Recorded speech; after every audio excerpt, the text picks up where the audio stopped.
हम गुंजन चौधरी मैथिली गुंजन चैनल पर समस्त मिथिलावासी के प्रणाम करै छी। आइ हम एकटा छठि के गीत लऽ कऽ उपस्थित छी। साते गो जे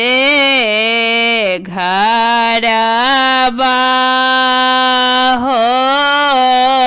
दीनानाथ, एके गो दुआर, साते गो जे घरबा हो दीनानाथ,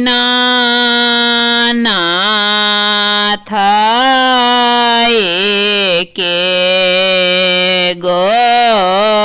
दुआर,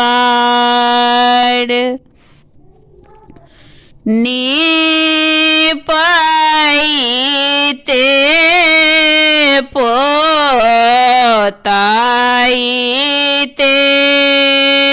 हो दीनानाथ,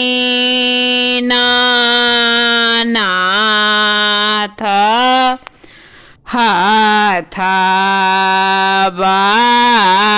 खियाल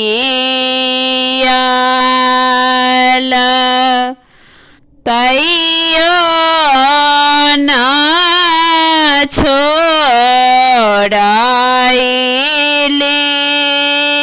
हो दीनानाथ,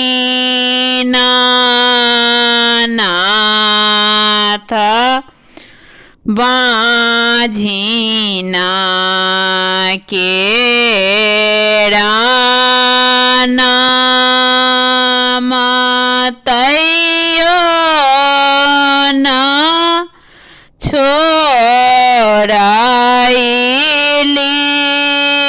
हो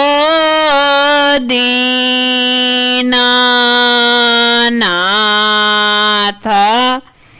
बाँझिना के नाम देबा के त देबाओगे, बाँझिना ग जाधार साना पुत्र